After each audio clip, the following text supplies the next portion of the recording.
Louvado seja nosso Senhor Jesus Cristo, para sempre seja louvado. Querido povo de Deus, Evangelho do dia, sábado, dia 4 de novembro.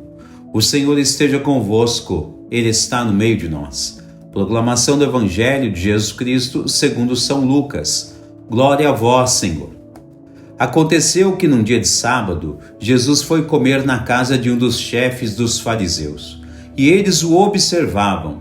Jesus notou como os convidados escolhiam os primeiros lugares. Então contou-lhes uma parábola.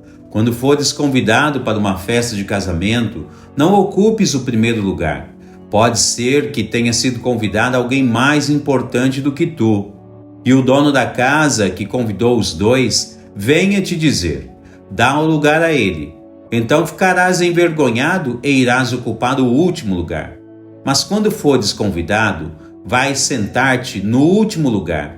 Assim, quando chegar quem te convidou, te dirá: amigo, vem mais para cima. E isto vai ser uma honra para ti diante de todos os convidados. Porque quem se eleva será humilhado, e quem se humilha será elevado. Palavra da salvação. Glória a vós, Senhor. Querido povo de Deus, hoje celebramos a memória de São Carlos Borromeu, bispo. De origem italiana, e seus pais eram riquíssimos e influentes na sociedade daquele período. Ele também era sobrinho do Papa Pio IV. No entanto, não foram esses tipos de regalias que o levou ao grau de santidade. Sua vida foi pautada no verdadeiro seguimento de Jesus. Ele era penitente e austero consigo mesmo. Ajudava os mais pobres com os seus bens. Ajudou a construir hospitais, casas religiosas, enfim. Um verdadeiro desapegado dos bens terrenos. Ele nasceu em 1538 e faleceu em 1584.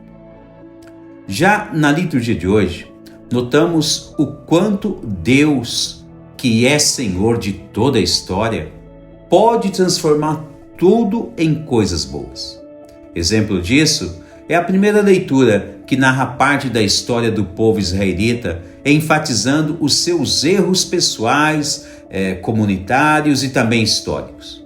E apesar de todos os erros do povo judeu, São Paulo, especialmente hoje na primeira leitura, descreve como que a ação da bondade divina perpassa a história do gênero humano. São Paulo diz que com os erros do seu povo judeu, Deus fez a salvação chegar a tantos outros povos pagãos. Nota-se claramente que todos os erros cometidos na história da humanidade podem ser arrumados pela presença de Deus. Isto quando se permite que o Senhor arrume todos os nossos erros. Certamente que é preciso humildade e aceitação. A humildade é uma virtude gloriosa em Deus. O primeiro exemplo que vemos na Nova Aliança é Nossa Senhora, que humildemente aceitou a condição que Deus impôs para a sua vida. Humildade e aceitação devem caminhar sempre juntos. Onde há humildade, há aceitação.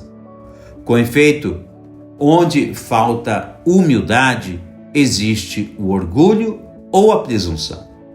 Facilmente enxergamos a virtude da humildade em São Carlos Borromeu, que tudo aceitou desde criança até a sua Páscoa definitiva. Veja só que a preocupação do apóstolo na primeira leitura é objeto de se refletir seriamente. Ele ressalta que muitos de sua raça endureceram o seu coração e não querem aceitar as condições que Deus Pai trouxe-nos a partir de seu Filho Jesus Cristo.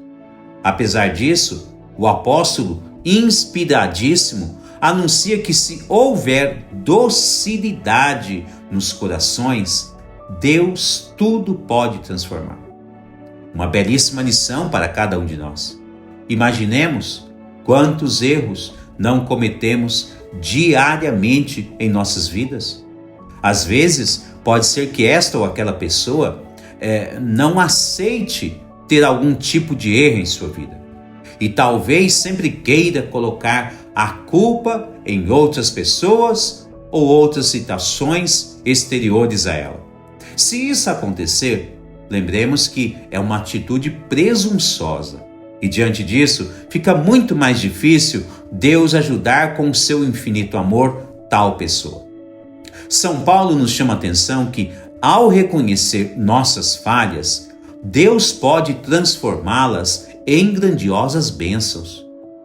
Na prática religiosa, se diz na primeira leitura que os nossos erros, nossos pecados, só podem ser libertos a partir de nossa união íntima com Jesus Cristo. Além do mais, o Evangelho nos apoia em muito nesta visão sobre o perdão, a vanglória, a humildade. A parábola contada por Jesus no Evangelho de hoje diz respeito precisamente a este tipo de atitude vergonhosa de um ser humano. A vanglória, o orgulho, a presunção, que podem ser vistos aqui talvez como sinônimos. A pessoa que for convidada para uma festa nunca deve escolher os primeiros lugares e os melhores, como é citado no Evangelho, pois não se sabe onde o dono da festa vai colocar cada convidado quando ele chegar no momento. Veja só que, com ligação a este tema, Santo Ambrósio lembra-nos que nosso Senhor curou um hidrópico cujo excesso de líquidos em sua carne pesava em seus deveres da alma e apagava o ardor em seu espírito. Em seguida, ensina humildade, proibindo os primeiros lugares. Note que uma coisa está em consonância com a outra. A humildade eleva o ser humano, enquanto que a pessoa esnobe é rebaixada. Lembremos, Lúcifer, com sua vanglória, com seu orgulho, foi rebaixado e expulso do céu por Deus. Nossa Senhora, em sua pequenez, em sua humildade, foi elevada ao céu como rainha do céu e da terra, e também se tornou rainha de todos os santos e anjos. Nesta ótica, também São Carlos Borromeu, apesar de todos os seus bens terrenos que ele possuía, lembremos que ele era de família nobre.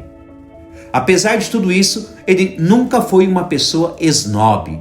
Ao inverso disso, sempre se mostrou uma pessoa caridosa, prestativa e preocupada com todos os mais necessitados à sua volta. Com todas as pequenas coisas à nossa volta, querido povo de Deus, com a nossa vida diária, com a nossa pequez, imitando o exemplo de Nossa Senhora e também imitando o exemplo dos santos que nos precedem no céu. Devemos praticar cotidianamente a virtude da humildade. E assim, quando o Senhor se manifestar em nossas vidas, Ele elevará cada pessoa a um alto grau de santidade, creio eu, nunca vista nesta terra. Deus abençoe você e toda a sua casa.